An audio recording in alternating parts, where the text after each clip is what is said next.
Bapak, Ibu, dan saudara-saudariku yang terkasih dalam Tuhan kita Yesus Kristus, salam sejahtera untuk kita semua. Berkat Allah yang Maha Kuasa senantiasa menyertai kita.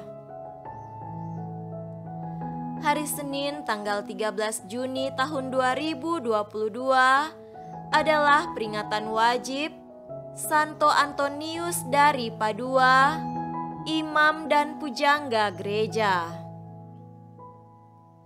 Sebelum masuk biara, Antonius bernama Ferdinand. Ia lahir di Lisabon, Portugal pada tahun 1195. Sejak mudanya, ia sangat tertarik pada doa, studi dan pekerjaan-pekerjaan rohani bagi kepentingan jiwa-jiwa. Ia masuk Ordo Santo Agustinus di Coimbra dan ditahbiskan menjadi imam. Setelah beberapa waktu berkarya, ia pindah ke Ordo Saudara-saudara Dina atau Fransiskan, terdorong oleh teladan para martir Fransiskan. Ia menerima jubah Ordo Fransiskan dan mendapat nama baru yaitu Antonius. Pada tahun 1221, ia mengikuti kapitel di Assisi yang dipimpin langsung oleh Santo Fransiskus. Pada kesempatan itu, ia diminta untuk berkhotbah. Semua saudaranya kagum akan khotbahnya yang menarik dan mendalam itu. Sejak itulah Antonius mulai dikenal sebagai seorang ahli ilmu ketuhanan dan pujangga yang pandai. Ia diutus untuk berkhotbah kepada umat di Prancis, Italia, dan Sisilia. Pada tahun 1231, ia meninggal dunia di Padua dalam usia 36 tahun.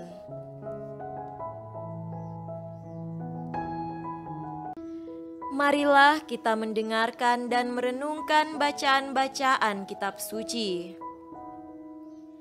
Bacaan pertama dari kitab pertama Raja-Raja, pasal 21 ayat 1 sampai 16. Sesudah itu terjadilah hal yang berikut. Nabot orang Yisril mempunyai kebun anggur di Yisril di samping istana Ahab raja Samaria.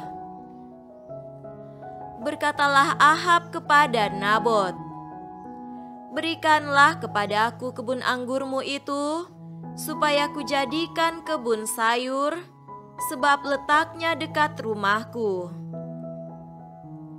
Aku akan memberikan kepadamu kebun anggur yang lebih baik daripada itu sebagai gantinya, atau jikalau engkau lebih suka, aku akan membayar harganya kepadamu dengan uang." Jawab Nabot kepada Ahab, "Kiranya Tuhan menghindarkan aku daripada memberikan milik pusaka nenek moyangku kepadamu." Lalu masuklah Ahab ke dalam istananya dengan kesal hati dan gusar karena perkataan yang dikatakan Nabot, orang Yisril itu kepadanya, "Tidak akan kuberikan kepadamu milik pusaka nenek moyangku." Maka berbaringlah ia di tempat tidurnya dan menelungkupkan mukanya dan tidak mau makan.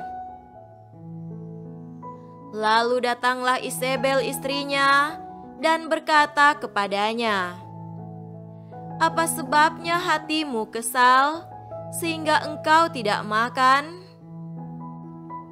Lalu jawabnya kepadanya, "Sebab aku telah berkata kepada Nabot, orang Yisril itu, berikanlah kepadaku kebun anggurmu dengan bayaran uang, atau jika engkau lebih suka, aku akan memberikan kebun anggur kepadamu sebagai gantinya."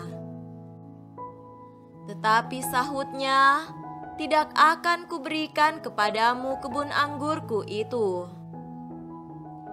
Kata Isabel istrinya kepadanya, "Bukankah engkau sekarang yang memegang kuasa raja atas Israel? Bangunlah, makanlah, dan biarlah hatimu gembira. Aku akan memberikan kepadamu kebun anggur Nabot, orang Yesreel itu." Kemudian ia menulis surat atas nama Ahab, memeteraikannya dengan meterai raja, lalu mengirim surat itu kepada tua-tua dan pemuka-pemuka yang diam sekota dengan Nabot. Dalam surat itu ditulisnya demikian, "Maklumkanlah puasa dan suruhlah Nabot duduk paling depan di antara rakyat. Suruh jugalah 2 orang dursila duduk menghadapinya, dan mereka harus naik saksi terhadap dia dengan mengatakan, 'Engkau telah mengutuk Allah dan raja.' Sesudah itu bawalah dia keluar dan lemparilah dia dengan batu sampai mati. Orang-orang sekotanya, yakni tua-tua dan pemuka-pemuka yang diam di kotanya itu, melakukan seperti yang diperintahkan Isabel kepada mereka, seperti yang tertulis dalam surat yang dikirimkannya kepada mereka. Mereka memaklumkan puasa dan menyuruh Nabot duduk paling depan di antara rakyat. Kemudian datanglah 2 orang, yakni orang-orang dursila itu, lalu duduk menghadapi Nabot. Orang-orang dursila itu naik saksi terhadap Nabot di depan rakyat, katanya, "Nabot telah mengutuk Allah dan raja."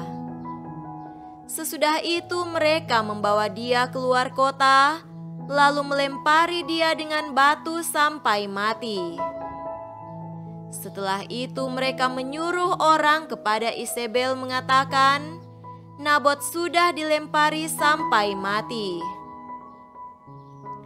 Segera sesudah Isabel mendengar bahwa Nabot sudah dilempari sampai mati, berkatalah Isabel kepada Ahab, "Bangunlah, ambillah kebun anggur Nabot, orang Yesreel itu menjadi milikmu, karena Nabot yang menolak memberikannya kepadamu dengan bayaran uang sudah tidak hidup lagi, ia sudah mati."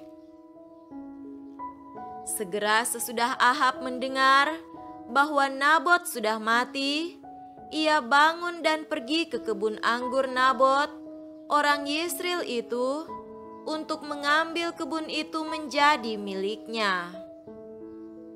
Demikianlah sabda Tuhan. Syukur kepada Allah.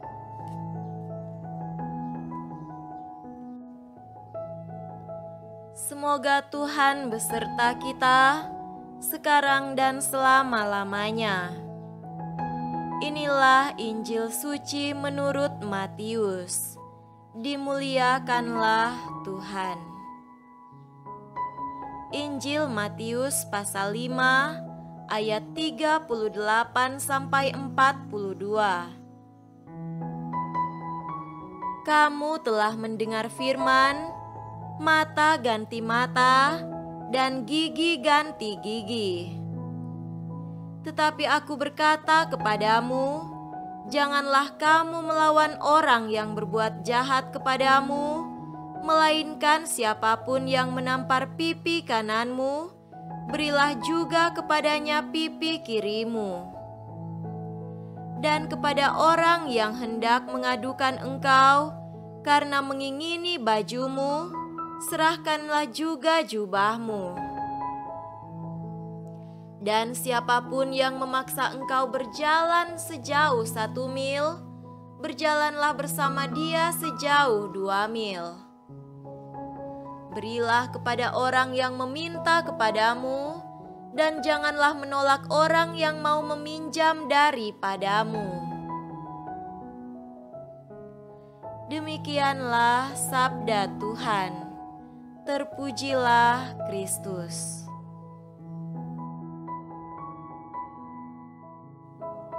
Saudara-saudariku yang terkasih dalam Tuhan kita Yesus Kristus, tema renungan kita pada hari ini adalah melatih diri menjadi sempurna dalam kasih.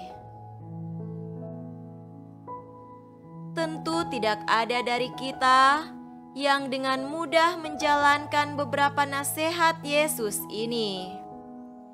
Siapapun yang menampar pipi kananmu, berilah juga kepadanya pipi kirimu. Bagaimana mungkin memberikan pipi kiri setelah ditampar pipi kanan? Sakitnya belum hilang, masih mau ditambah lagi kesakitan yang baru. Apalagi suara dalam hati kita pasti akan berontak dan berteriak, "Balas, balas, masakan diperlakukan semena-mena begitu diam saja? Ayo balas, kalau tidak bisa sendiri, cari teman lain yang lebih kuat untuk membalas. Biar tahu rasa dia." Begitu kira-kira teriakan dalam hati kita bila ditampar. Dan betapa beratnya bila suara ini dilawan. Mau melembutkan hati, mengalah, pasrah, sabar, pastilah ada suara dari dalam yang merengek menuduh kita lemah, pengecut, penakut. Betapa susah melawan dorongan untuk mengalah. Memang itulah yang diajarkan dunia kepada kita, balas dendam. Hampir semua film aksi bahkan drama kehidupan mengajarkan kita untuk balas dendam. Betapa senangnya kita ketika musuh-musuh diberantas sampai mampus, dan lawan kita atau orang yang menghina kita jatuh tergeletak tak berdaya. Demikian mungkin perasaan dan pikiran kita ketika membaca kisah Nabot yang diperlakukan secara sangat tidak beradab oleh rajanya sendiri, Raja Ahab dan permaisurinya Isabel yang tak berperi kemanusiaan itu, seperti dalam bacaan pertama. Betapa ingin kita agar mereka segera dihukum seberat-beratnya oleh Allah. Dorongan hati kita cenderung untuk membalas. Oleh karena itu, bila Yesus meminta kita untuk mengalah, tak henti-hentinya berbuat baik, membalas kejahatan dengan kebaikan, murah hati dan mau memberi lebih dari yang diminta, tentu bukan maksud Yesus untuk membuat kita menderita, menjadi pecundang atau selalu berada di pihak yang kalah. Justru sebaliknya, Yesus melatih kita menjadi pemenang.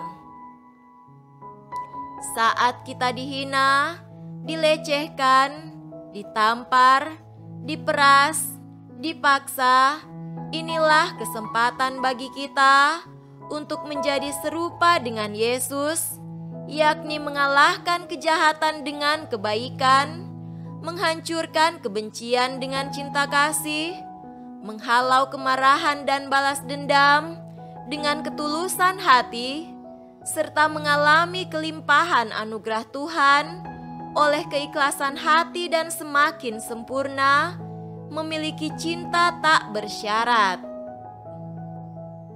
Alhasil, hati kita terasa damai, jiwa tentram, pikiran tenang, hidup penuh sukacita. Saudara-saudariku terkasih, marilah kita mohon agar Yesus memampukan kita untuk menyerupai Dia. Ya Yesus, aku tak mampu memberikan pipi kiriku. Namun aku percaya Engkau ingin agar aku sempurna dalam mengasihi Engkau dan sesamaku. Engkau ingin agar aku jangan menyerah pada kelemahanku. Bangkitkanlah roh-Mu di dalam hatiku, besarkan hatiku agar aku sanggup mengasihi tanpa syarat.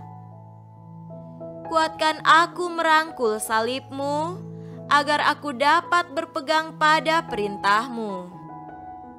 Biarlah dunia menyebutku bodoh dan lemah, tapi aku kuat dan mampu hanya oleh genggaman-Mu. Berilah aku kesempatan untuk terus mencoba mencintai dengan lebih sungguh. Santo Antonius dari Padua, doakanlah kami. Semoga demikian. Amin.